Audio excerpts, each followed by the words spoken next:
I'm Raven. And I'm Brian. And you're watching the first installment of Double String Collective's With Care series for Women's History Month. Today, we're sitting down with someone who many in the Detroit beverage scene may know and love. Someone who makes her rounds as a field marketing representative for Pabst Blue Ribbon. We sit down with Moima Chowoe. Hi. Thank you so much for joining us. Oh yeah, thank you for having me. I really appreciate it. Awesome.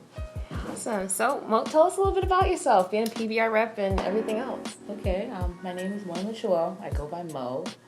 I started this job about 2 years ago, moved to Detroit to work for Pabst Blue Ribbon as a field marketing rep. I manage about 50 focus accounts in the city, but I also, in majority do marketing and experiential marketing for the company with events centered around our two pillars, art and music. So how's that been, like being a woman in that industry, especially PBR? Yeah. I feel like you don't really think of Mo. Yeah, you know? it's been a really wild ride. Being a woman in this industry, especially marketing. I know we have in the beer industry, there's a couple women who are sales rep. When it comes to marketing, not so much. So in our team specifically, we do have quite a few women who are on the team, various nationalities, so it's a very diverse team. So when I'm with our team, I feel really like, oh, this is great. We have Latinx and Hispanic and Black women in that team. But when I go to other like distributor meetings, I'm usually the only Black woman sometimes. So that can be interesting. So it's been something that I've had to learn to be like, okay, I'm supposed to be here. I earn this right to be here, and what I have to say matters. So That's a really beautiful thing because, working in the beverage industry, I can say that, someone who, is a person of color at all is sometimes hard to encounter, when people are coming in with product to sample or something like that.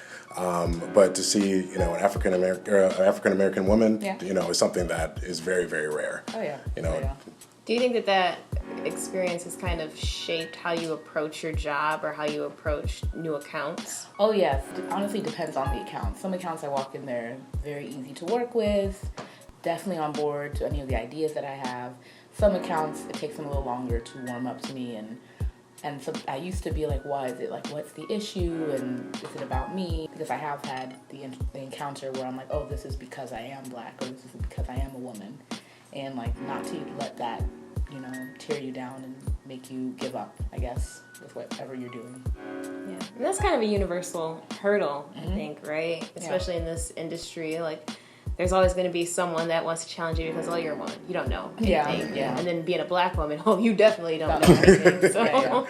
Then you encounter those weird litmus tests that people just want to throw at you, like, oh, so do you know what this is? Like, or do you know where that's from? Or, And it's funny that you mention that, too, because, for your training through PBR, you're a Cicerone, right? Yeah. I know one of the things they taught us when we were in our training was, like, the correct way to pour a pint.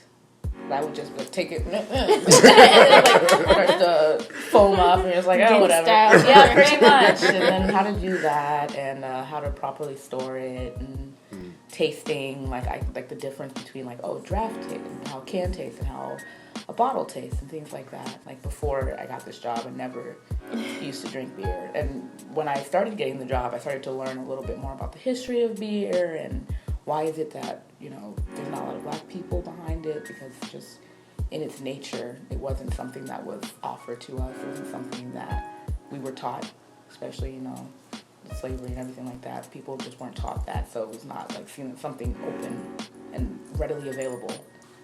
Well, where do you see, from your own mindset, the future of women, I guess as reps or just in that industry in general, the beer world? Okay. Well, 3 of the growing demographics for beer right now are Hispanics, women, and millennials. So I definitely think that with those being the rising demographics with beer consumers, we need people who represent those demographics that are going to be in places of power. Like if you're going to market towards women, you're going to need women to talk to women. You can't just be a boardroom or a marketing team or a brand team full of men, because you're just going to lack that like authenticity. You're going to lack that like voice. Well, speaking of which, like developing and starting anew and all of those things, what's that? This is PBR's new white whiskey. It comes out in Detroit specifically end of March, early April. It is half corn, and the other 50 would be rye, wheat, rye and wheat. And it was aged 5 seconds in a barrel, so it's technically a whiskey and not like a moonshine. Because it was aged. But yeah, very quickly. We'll give her a try. Oh, please. I would say it's not a shot whiskey like a brown Jameson or something. I would mix it with something, so. Yeah. For sure, but please. It's interesting to encounter something like this that's like clear. Like I know a lot in this industry, especially now, are kind of focusing on more like molecular techniques that can clarify things that aren't usually clear. But it's interesting. I think that's always a conversation piece when something like this comes in this kind of format. The smell catches you immediately. Oh, that's nice. Yeah. That's real smooth. Yeah. Make a sip on this. Oh, that's cool. That's really cool. Decided to pick up some things, just try some flavors from some local businesses. This is from Carribean Citchen.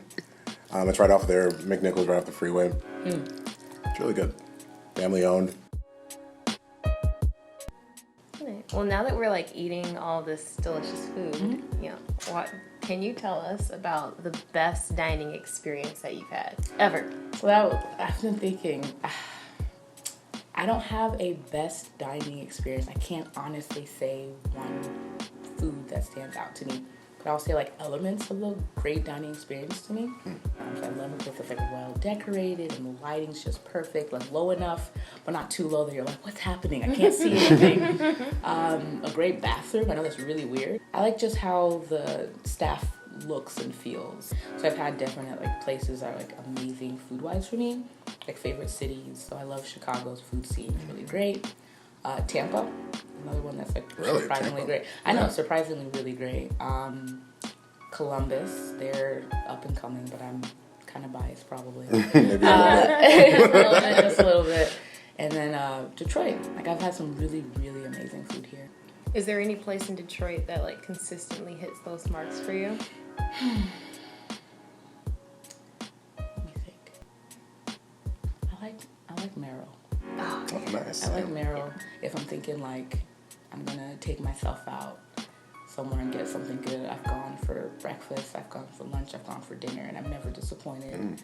But if I'm thinking like, oh, this is something that reminds me of home and I miss my mom, like something like that, I'll go to like Yum Village and get like their suya chicken and the jollof rice and yeah. So I guess we didn't touch on this. So what is home? Oh, my parents are Liberian. So I'm first gen. I was born in Staten Island. So. Oh wow. Oh really? Yeah. Oh wow. Yeah. Well, Mo, thank you so much for taking the time to sit down and chat with us. You've got a really inspiring story. Thank you for inviting me, guys. I really appreciate it. Of course. Yeah, it was a pleasure to have you. Thank you. And for all you out there watching, make sure to follow Double Strain Collective on Instagram, WordPress, and Facebook, and YouTube now to keep up with the rest of the With Care series. Also, don't forget to stop by Carribean Citchen to get more marvelous eats like what we just had, located on McNichols. Thanks, guys. We'll see you next time. Bye.